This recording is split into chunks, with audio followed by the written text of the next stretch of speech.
So it's a pleasure to be giving this talk today in an area that's of great interest to me.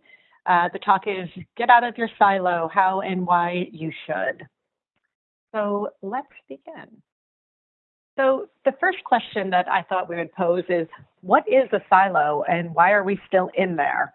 So a little tongue-in-cheek, but we use the word a lot in the university, and I think it's because the university is still structured in many ways around faculties and departments that are defined by distinct disciplines and disciplinary histories. And one thing that we know about creative and innovative thinking is that it tends to happen when we challenge each other and ask really deep questions around why is that a good question? What is your data? Why is that the right data? Why that method? What are you trying to find out? How can we find out more? And that's what we're increasingly recommending at the university. And yet, the university doesn't always facilitate interdisciplinarity. And that's because we tend to remain teaching within our silos in our departments. We don't have a lot of opportunity to co-teach or teach outside. And engaging in interdisciplinary or even transdisciplinary research is quite challenging for a number of reasons that I'm going to talk about. But one of the main reasons is because we tend to ask different questions in different ways and we have a hard time understanding when someone asks in a different way. And we don't necessarily have the skills to combine our methods. So that's part of what I'm going to be talking about here today. So I thought I would start. So I come from a communication and media studies background, and I've been trained by a lot of philosophers. And so I'm very interested in how we have come to be interested in interdisciplinary or disciplinarity and interdisciplinarity.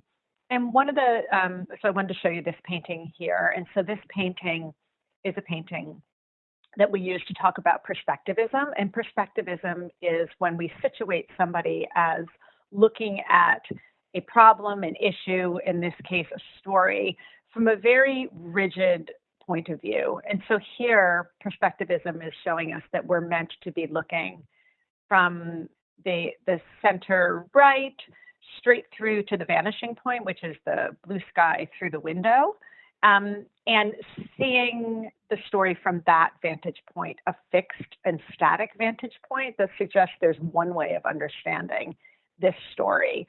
And of course, you know, that was a pre-modernist idea, and through modernism and later in postmodernism, we all started challenging the idea that there's one way to interpret a story and there's one factual analysis of it that's correct. We know that this is not correct. And so it's worth saying here as well that in this picture you see the celebration of rationality. And so as thought progressed out of medieval thinking, where we really believed that supernatural forces controlled our fate and that humans didn't have much say in the matter, thinkers started suggesting that the humans actually have a capability, and they would say it was a God-given capability, right? That they weren't giving up a belief and faith, and in this case, a monotheistic God, but that one could believe that humans are endowed with brains and cognition, and that makes us different from other life forms on this planet. And with that great human brain and our ability to rationalize, what we should be doing is trying to make more coherent social structures, more coherent government structures, and approaches to sciences and building societies, engineering, institutions of law, etc., that could help us to create more order in the universe and be able to dictate our fates. And so you see here the actual rationalization, the quantification of the space in this room, right? Where you've got, you can see the X and the Y and the Z, the depth axis here, right? that's trying to constrain the story to this space. And it's also a celebration of mathematics and what the human mind can bring to mathematics and engineering. So this is all to say that this is a major shift in the Enlightenment, but what it does is as it claims power for human cognition, it also creates great faith in these institutions that we've built, institutions of engineering, math, science, and this confidence and faith in disciplinarity, right? And so this creates a habit that, you know, I would say we haven't necessarily advanced from in many ways, right? This idea that we feel that there is great benefit, right, to relying on a disciplinary way of thinking. It allows great depth of thought. What interdisciplinarity asks us to do is to also consider what is gained by breadth in thought, right? So, you know, having both depth and breadth. So let me talk a little bit here about these four terms that I've just put up on the slide. So we've talked about disciplinarity. A lot of times people collapse these other terms together, but they actually mean different things. So multidisciplinarity is bringing multiple people to a team that represent different disciplines. So you might have a biological scientist, a computational scientist, an engineer, and a rehabilitation therapist, right? And so they're all contributing skills to the team, but they might be doing it in a very sort of sequential way that when it's time for the rehabilitation therapist to make a protocol, they bring it on, right? Interdisciplinarity blends two or more disciplines, right? So here, there can be great advancements in not just bringing different types of disciplines or methods to a team, but beginning to combine them. So what can a rehabilitation therapist and a computational scientist do together to help develop a health app, for example? So transdisciplinarity is really a furthering of that, where instead of just combining multiple approaches, you pick and choose pieces of approaches, right? And you might throw out an old definition from one discipline that doesn't seem to work, like why something that constitutes data or a protocol that seems like it could be replaced by a different protocol. So there's much more maybe argument and dialogue regarding which methods to keep, which to take away, and which to sort of shake up a little bit and modify. So transdisciplinarity takes a lot of time, a lot of work, and a lot of ability to be questioned, to enjoy being questioned, to take risks, and to fail, because you won't get it right the first time, nor should you. What are the benefits of interdisciplinarity and transdisciplinarity? So there need to be benefits because it is a lot of work. So some of the benefits are that it's deeply collaborative. So immediately you are opened up to terrain that you're unfamiliar with as a researcher. It's very exciting, right? That, you know, I'd like to say it's not additive. The impact of combining multiple people's thoughts to the table is exponential, right? What you gain is much more than, 1 + 1 doesn't equal 2 in this case, right? 1 + 1 equals sort of 1 squared. You re-examine all of the tools, methods, approaches that you might have just used without kind of questioning whether they were the right tools or how did they restrain your experimentation, how they keep questions off the table. So it really creates opportunities for rethinking the question and an examination of your methods to make sure they're the ones that you want and to learn about others that you might not have known about before.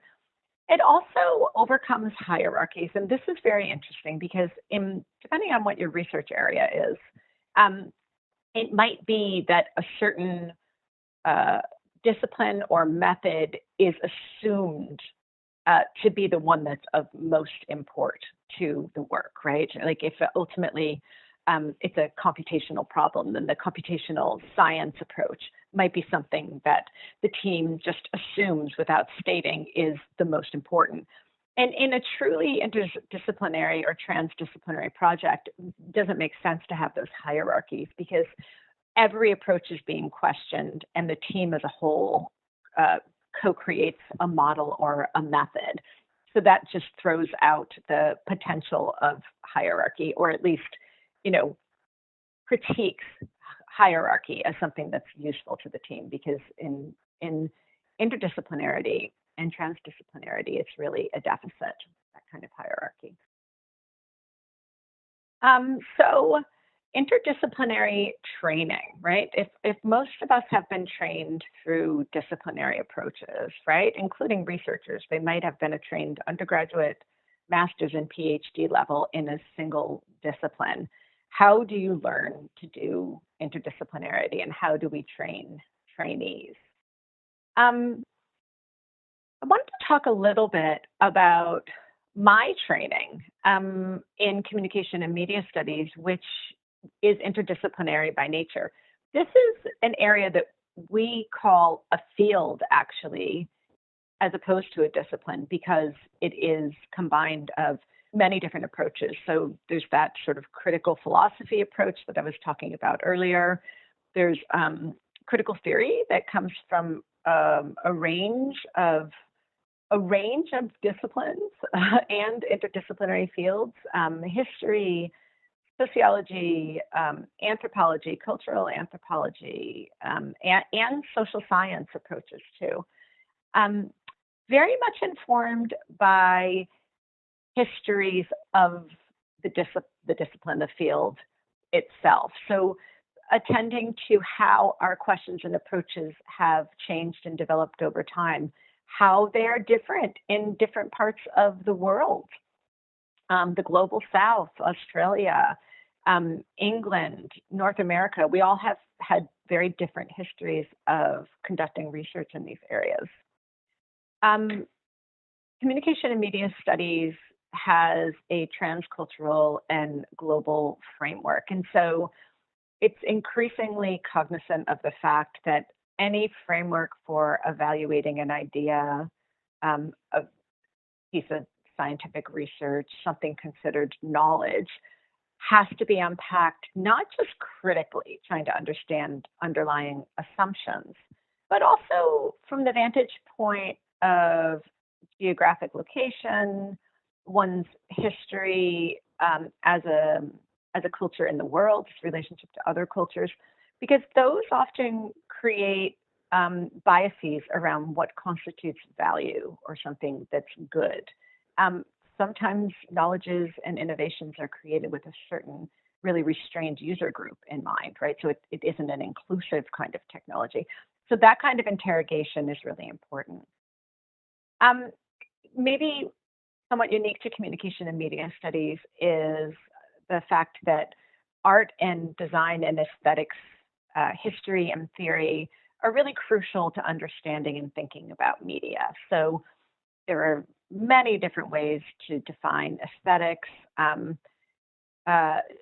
differing across the arts and across design, definitely differing across cultures, and how we think about what constitutes a good art and design, what constitutes an aesthetic, and what the work of an aesthetic is. It's a very rich area, and not necessarily something that you would find in other humanities fields or disciplines. There's a diversity of subject matter that gets covered in any interdisciplinary field. So we attend to issues of identity, subjectivity, different structures and institutions, and how power flows within any of those, and in global flows as well. So lots of different subject matter within communication studies and multimedia.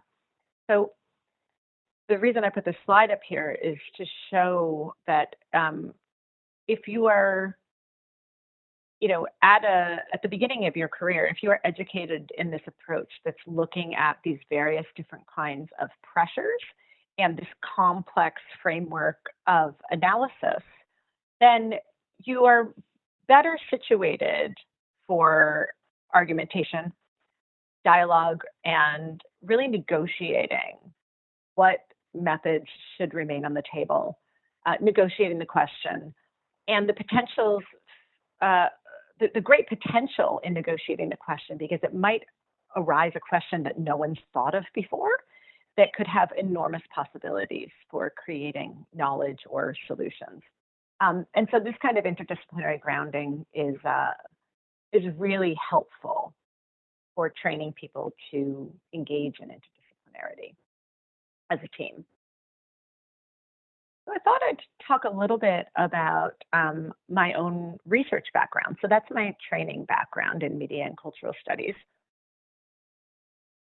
My research background is particularly in these areas that I have on the screen. So I've been working with feminist theory, my entire academic career, right back from when I was an undergraduate student. And in my graduate and PhD work, I became very interested in science and technology studies, and I was looking at questions around media and the mediation of the depression diagnosis back in the early 90s, when it became sort of very popular suddenly, and antidepressants became much more used than they ever had been. And science and technology studies is a really rich area for thinking about how we understand science and technology, how consumers are delivered information, how we read them, and then sort of the power dynamics around whether we think we are capable or expert enough to read them, how much power we feel we have over our own diagnoses or our medication or health regimes. So it's a very rich area that I found was also interdisciplinary and blended very nicely with my studies, my training in communication and media studies. And the other thing that I've really been involved in since before I was an academic, when I was a human rights activist and a human service worker, was a great interest in collaboration and participation, and really spending time and energy thinking about the power dynamics involved, especially in university community collaboration, and how we can use sort of the spirit of interdisciplinarity and the important research in this area of collaborative studies to really share knowledges and question, allow everybody at the table to have the same ability and space to interrogate the question and the methods and the goals of the research. In doing that, I spent time researching with refugee youth, with youth with mental health risks, with major diagnosis of depression, and with youth living in under-resourced areas in Toronto, co-designing projects and working on them together. And that really got me much more familiar with and more broadly versed in anti-colonial theory. Some version of that is called post-colonial studies, but anti-colonial studies are more activist-based, right? Trying to overcome colonial biases. So I integrate that a lot into my writing and into my research. And finally, because I am trained in media production and art practice,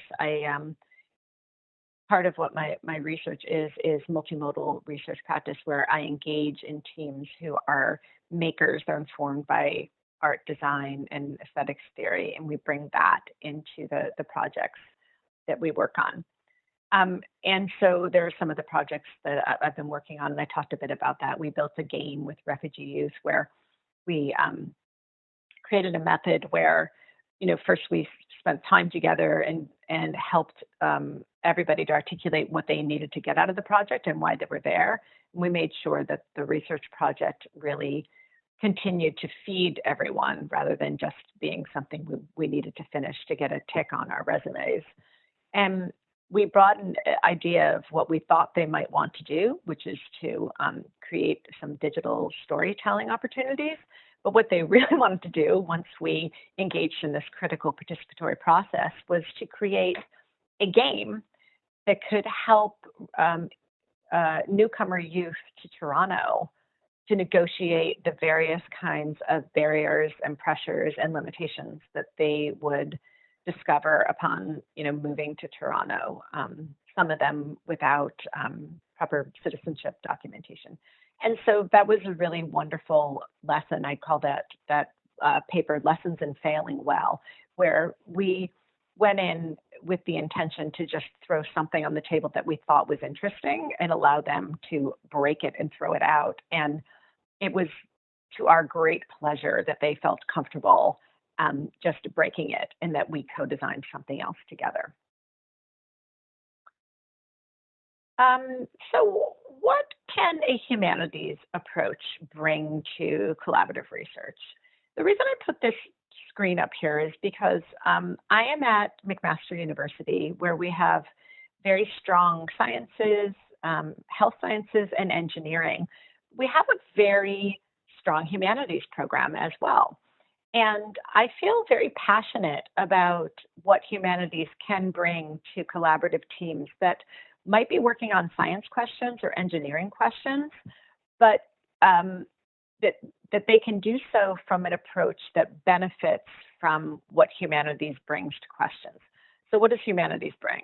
Well, first of all, critical thinking, right? So again, open up the question. So instead of the question being, how can we build, how can we enhance nuclear fission, right? How can we build an app that's going to allow, me to vacuum my house when I'm outside of the house? Critical thinking asks you to think about why you're asking the question to begin with and why it's a good question. Takes into account a number of things, multiple histories and cultural contexts, right? What, try to imagine this down the road. What could it produce? What would that mean in terms of changing the way we live? What will be the benefits? What will be the detractors? What could be the potential disasters, right? Do a comparative analysis. What have we done before in this way that was under thought, right? Under evaluated to begin with, that ended up creating a problem, right? What accidents have happened that have been great accidents in research, right? That have created something we didn't anticipate.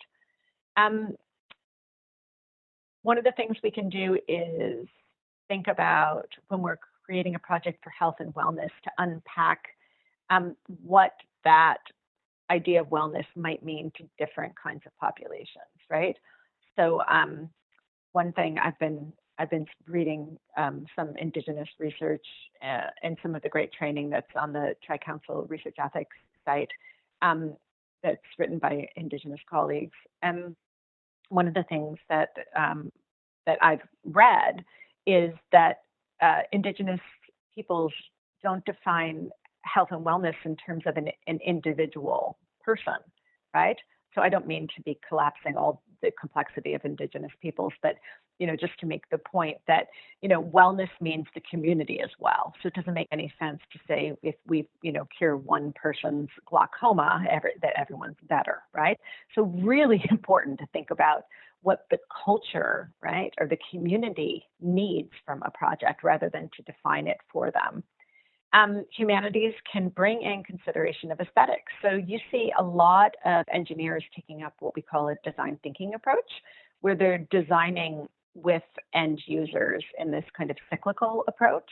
And one thing that humanities people can bring is a studied and material and lived experience of making things aesthetically that have an intent to use aesthetics for creating a certain kind of feeling or an opportunity for exploration or wellness. And so aesthetics is a really rich contribution to these design teams. And then methods. So again, we come from a background where we think a lot about what constitutes participation, collaboration, and when can it actually be uninvited and repressive in some ways, right? So there are some thinkers in science and technology studies who contend that, care has to be invited. You can't decide you're going to care for people and then go in and work with them and tell them you're going to create a caring environment and tools to have them cared for, because it's an imposition, it's not collaborative. And so those deeper practices of thinking about what is interaction, what is participation, how do you do it in a way that's ethical, those are some things that we bring in from a humanities approach. So I wanted to give you an example of critical thinking that really helps us to ask or address a problem in a different kind of way. So what I'm doing here is referring to the work of Michel Foucault, who was a critical theorist who used some ideas from Nietzsche to think about a genealogical approach. So what he wanted us to do was to get out of the habit of cause and effect thinking, because it keeps you within a paradigm that's kind of a self-fulfilling prophecy. And so, for example, instead of asking a problem solution question like, depression's a problem, what's the solution, right? Well, first of all, why would you not want to do that? Well, because immediately we have all accepted that depression is a problem and that it has a solution. And it's often framed in a biomedical model where if depression is a biomedical problem, the solution is simply biomedical. And it doesn't do justice to the complexity of neuropsychiatric research that shows that lots of things treat depression, and it really depends on the kind of depression, the level of depression, who you are, what kinds of other risk factors or pressures you have on you. Okay, so if we don't want to ask that question, what can we do? We can change it around and say, okay, suppose depression's the solution to something. What was the problem? So, immediately your brain kind of wakes up. What? Depression's the solution? What does that mean?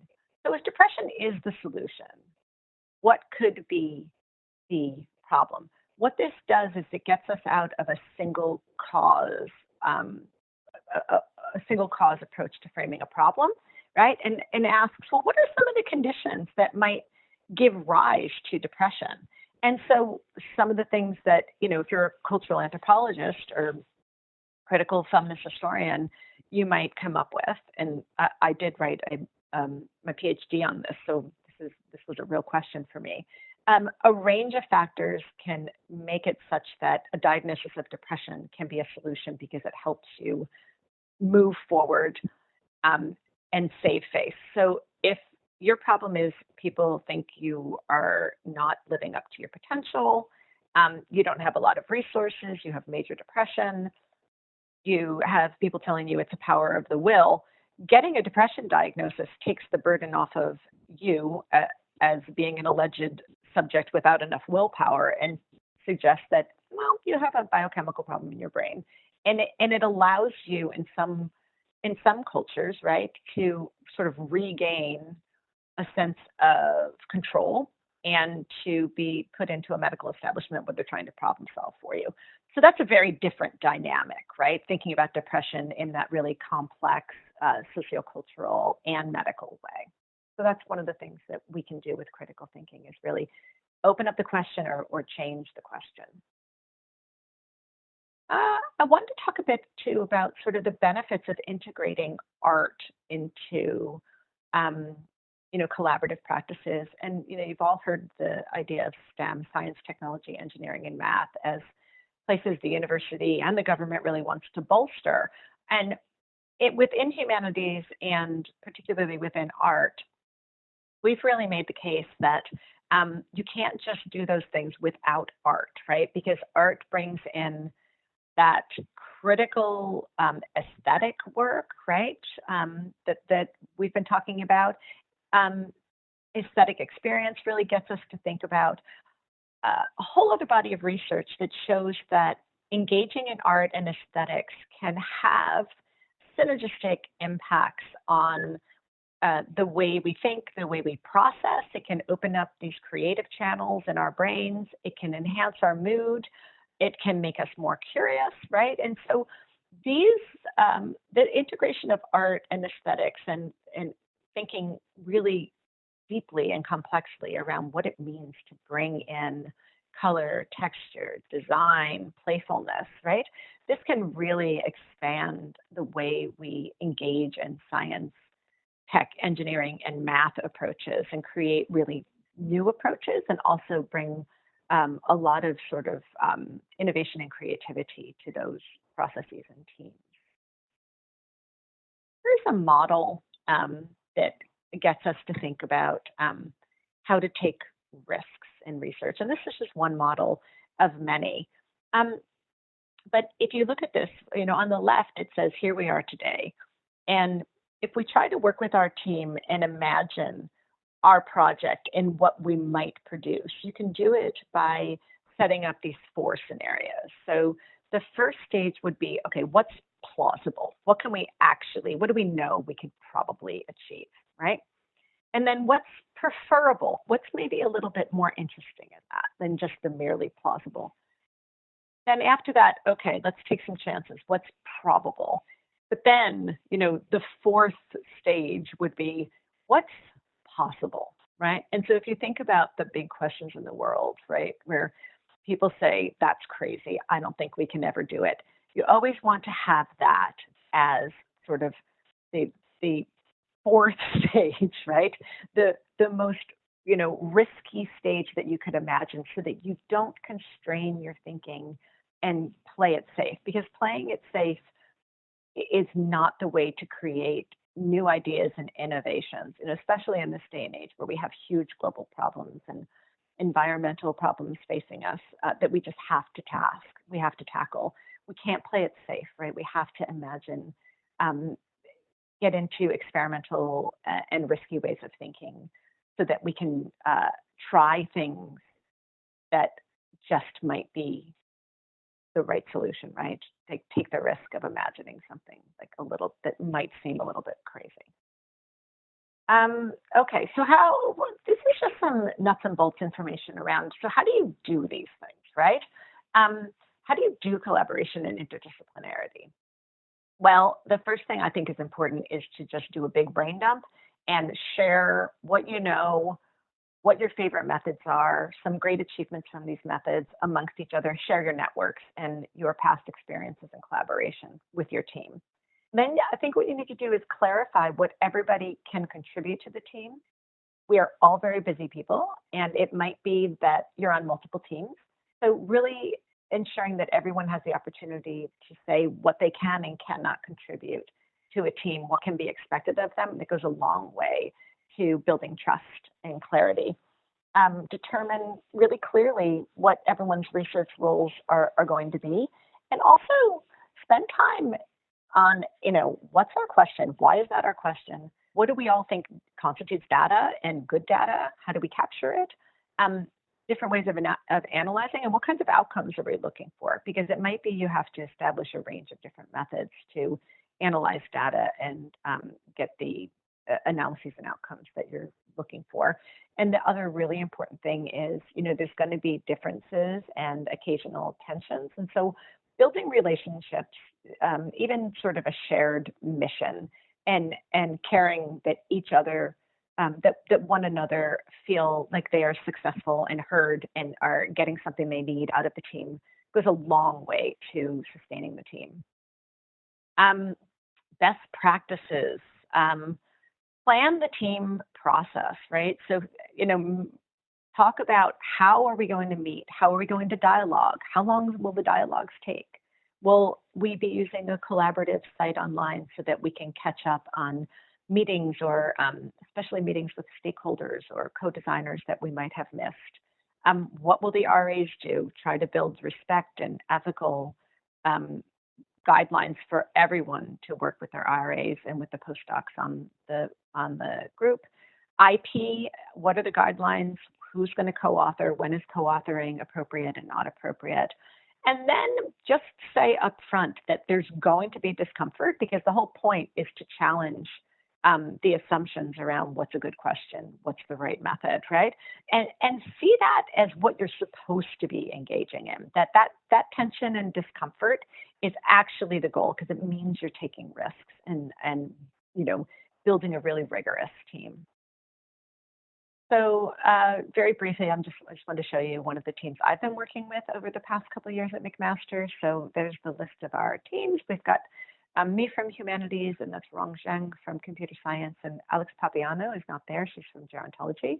Caitlin MacArthur is on the left. She's a postdoc. And then you have Ade Akinyemi, who's an engineering master's candidate. And then on the far right, Stephen Serlin, who's a PhD candidate in my faculty, communication multimedia. There are a lot more folks on this team. It is rigorously collaborative, and we've been learning as we go along to create these processes, question how we've defined a question, redefine the question. We've learned that it's really important to work with the stakeholders, all of us together, to develop relationships with them. What we're doing is we're designing an interactive art and movement platform for older adults with frailty and dementia, so that they can get some activity and engage in art and get the huge benefits from both of those that are cognitive, physiological, and mood. It also decreases social isolation, which causes depression. And depression tends to bring on more isolation, less mobility, falls, illness, and brings on cognitive impairment. So you see there's sort of a virtuous circle here, that movement and play and aesthetics all together create these benefits.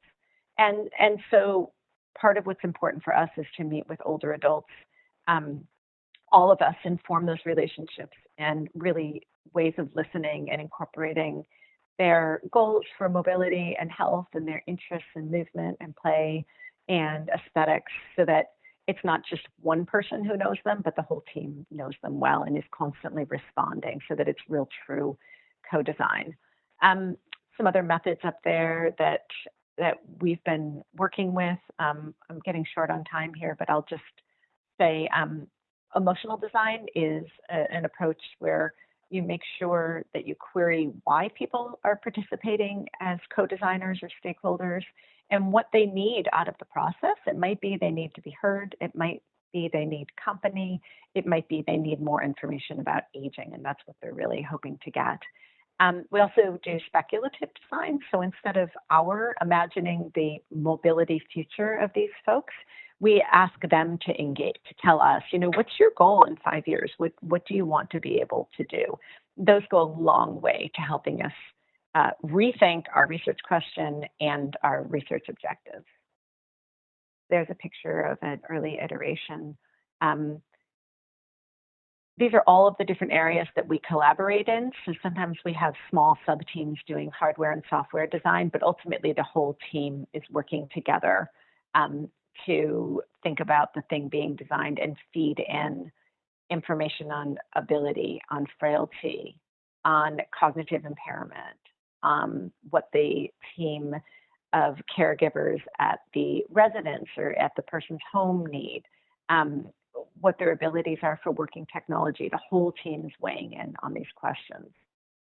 Here, I'm just giving you an example, but the whole team helped to build this sensor that was pulling data to gauge stability and gait and movement when they were doing physical therapy exercises. And it took the whole team talking about how this should be designed, who's able to put something in their shoe and use it as a sensor. How will they be able to work the app? What colors are the right colors on the app? Here's a picture of the app. Do they need a tutorial? Do they not need a tutorial? What's clear communication? And so it isn't just the designers who are answering these questions, right? It's the people who are from gerontology, physical therapy, and the computational science and engineering folks. It takes the whole team to make these decisions. And there you can see a list of the different kinds of issues that we all confer on. We all work on user interaction, on app design, on engineering, and on design issues, right? Because otherwise we're being disciplinary and we might miss something really important around needs, interests, desires, abilities. So this brings me to the close. I thought I'd end with a top 10 list. So what are the top 10 reasons to break out of your silo? Well, number one, what I said at the beginning, the sum is more than the total. What you gain is exponential in terms of learning, but also crafting a really risky and innovative project. The auteur is dead. We say this in critical theory, right? The idea that there is one genius that can solve a problem is really an overrated and very sort of northern and western idea, right? Innovation requires a team. It requires all of these knowledges and all of this deliberation. You will advance and complexify all of your methods and tools, and you will break your habits of just relying on a certain method because you know it well, for example. It will push you to take risks because you'll start to have these great failures, and with great failure comes new opportunities and successes, right? And you'll find discomfort is much more exciting than comfort and much more productive. We expand our networks, right? You meet folks outside of your area or discipline, and that really opens up not just knowledge, but opportunities. Creates new projects that create new funding opportunities and career opportunities. It is very invigorating to see the kinds of training everyone's getting and the pleasure in taking risks and challenging each other. If we model collaboration, then we're training students to engage in interdisciplinarity and this rigorous, respectful collaboration, which I think is crucial to the future of research. We will contribute literature on how to do collaboration well. There's not a lot of research that really creates blueprints for how to do this well. So I think it's really important to help create that research to train our colleagues and to help train ourselves. And finally, it helps the institution, it models for the institution how collaboration occurs, the benefits of collaboration, but also the struggles in collaboration. It takes extra time. Sometimes funding pots are not available for different kinds of interdisciplinary collaboration. Oftentimes our work, the time spent in developing methods and relationships is not quantifiable, and so it's not necessarily recognized or rewarded by the institution. So in doing this and having these conversations, it helps the institution to recognize the kinds of labor and productivity that we're creating that might not look like traditional forms of productivity, and to make a case for how beneficial this is and really crucial to developing innovative, research practices and structures in the university. So I will leave it at there. And if you wish to contact me, I think my contact information is up there on the website. I'm Paula Gardner in the Faculty of Communication Studies and Multimedia. And thank you. Thank you, Paula, for such an excellent presentation. I think I'll ask my own question first while people are thinking. So can you give me an example maybe in your own research experience or anybody that you've trained or worked with where siloed research was less impactful than it could have been if there were sort of lost opportunities because the interdisciplinary approach wasn't undertaken or supported? Yeah, for sure. I've been working on projects that specifically tackle the problem of designers and engineers speaking quite different languages and often, having essential differences in their methods. And so very often an engineer or a computer scientist will want to be told what the final goal is that they're meant to be building toward. And then they just want to build toward it and give you little updates as the designer, so the designer of the game, for example, or an app. And in my approach to interdisciplinary work, it's process-based. And so as you develop your understandings of what the problem is and, best ways to approach it, we try different ways forward, not one way forward, and we don't know where we're going to end up. So this is an enormous problem, and I've been in multiple networks, Canadian, pan-Canadian networks that have been trying to resolve this, and I still think we struggle. And we had an instance where we were building out an app for, we had co-designed that was translating a therapy called ACT, so acceptance and commitment therapy, which is mindfulness plus cognitive behavioral therapy, and we were translating that into an app environment. So it needed to do something different in the app environment. It's very process-based. We're working with teenagers who had very serious major depression, and we had created this design, and we needed to bring it to fruition. And so I hired an engineer, and the interview went well, and it seemed like he understood process-based work, but at the end, it really fell apart because he wanted to build toward one coherent final system and wasn't able to integrate these sort of changes along the way. And so that was a communication problem. It was a time problem. It was a minimal resources problem, right? We had to sort of get as much as we could out of a modest budget. So yeah, that I learned a lot from that problem, Audrey. Thank you. So I'm looking to see if any other questions come up. And I'll take any question. It doesn't have to, any question is a good question. So I have another one then. And so a lot of people struggle to find funding when they're doing interdisciplinary work. They often have funding opportunities that are built around sort of traditional silos. And do you have any suggestions for finding funding both as a researcher and perhaps for a lot of people here who are trainees who might be looking for scholarships, other sources outside of those typical sources that you can point people towards? Yeah, that's a great idea. I mean, I'll give you the problem that I have, which is that I normally apply to funds from the Social Science and Humanities Research Council, from SSHRC, but SSHRC will not fund health-related research.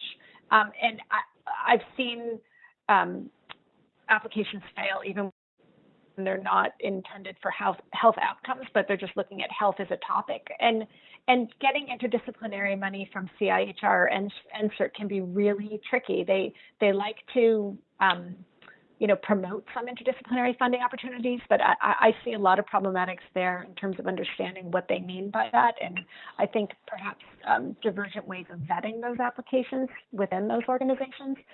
And so it's a conundrum. And we've done a couple of things. So first, we've worked within our team to target areas of research that are specific to each of those research domains. So an NSERC question to NSERC that takes out maybe the design, the code design questions that I might have, and really focuses on, AI design within an interface. So we're kind of backing up the research into pieces, and then all together we'll bring it together on our own. Yeah.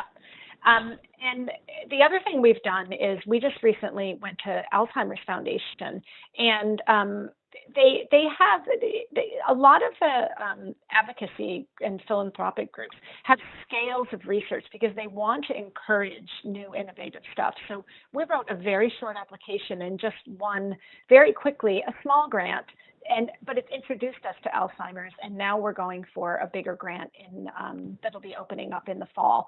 And so they're very interested in our project and the project I told you about, which is really interesting. You might not think that they'd be invested in technology development.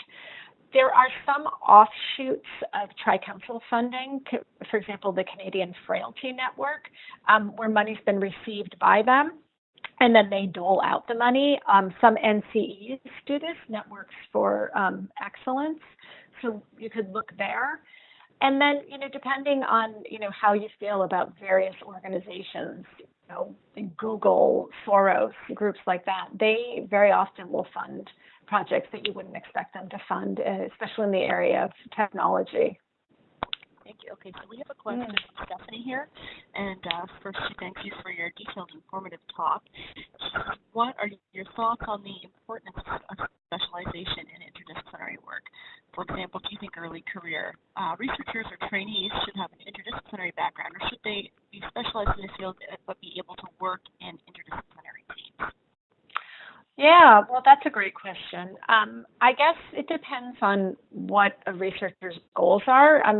I'll assume that you might want an academic job that involves teaching and research, and so we all know that there are fewer job opportunities these days than there were 10 years ago, due to federal and provincial funding interests. So I would say probably a bit of both is good. So I can say, for example, that I have a focused expertise in like philosophy of aesthetics and in multiple forms of user-centered design. And those are sort of focused areas. But then I can say that I have this experience with various interdisciplinary teams. And I think my, any doors that have been opened for me have come from having that balance. And disciplinarity, does come with methods, right? So they're helpful to an interdisciplinary team. One just needs a disposition of being able to be, willing to sort of, let go of some pieces of their method sometimes in order to combine and collaborate with others. So I don't know. I hope that answered your question, Stephanie. I think that overlaps with what your answer to mine was too, just to be able to sort of frame yourself in different ways, depending on the opportunity. Yeah. Another question from Bryn Ludlow, and she has asked, have you encountered bias from review panels about the benefits of art-based or art-informed research projects? Right. Thanks, Bryn.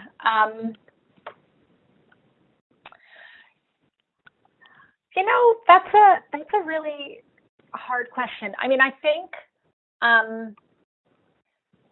in certain spheres I have. So in the Social Science and Humanities Research Council, I was lucky to receive a very generous research creation award years ago when they were just beginning with that award. So research creation is using, art and design practices to answer your research question.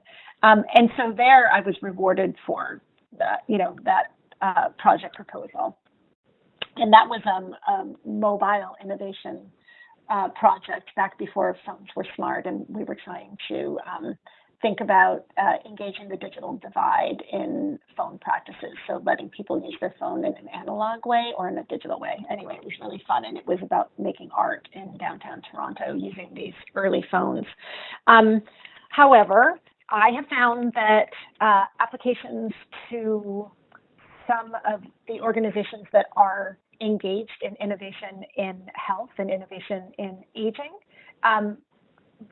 invite and are excited by arts-based technology projects, but don't often choose those at the end of the day for the funding, right? So I think that there's still perhaps a bias toward projects that make sense to them in ways that they have understood historically. So how to create a technology that's going to work to help solve a problem in an emergency room, for example, or something like that. So, that's about that multiple or the majority of health practitioners can uptake and use immediately. So I think that, the riskier kinds of funding application proposals, or those that are engaging in things that people don't entirely understand, like, we're saying this is, wearable technology we're making. A lot of people really don't know what that is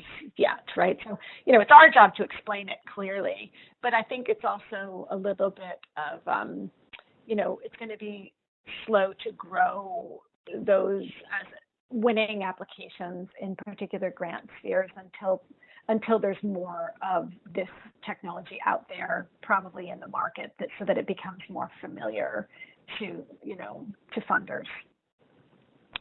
Okay, thank you. So I think we're at our end of our time. So thank you so much, Paula, for your presentation. We appreciate participating in this MIRA Webinar Series. Great fun. Thank you. It was great. And thanks to everybody for attending today's presentation. And it should be up online on MIRA's website. Yeah, and there's my my lab address and my email in case anybody wants to email me separately with any questions or thoughts. Perfect. Thank you. Okay. Thanks, everybody.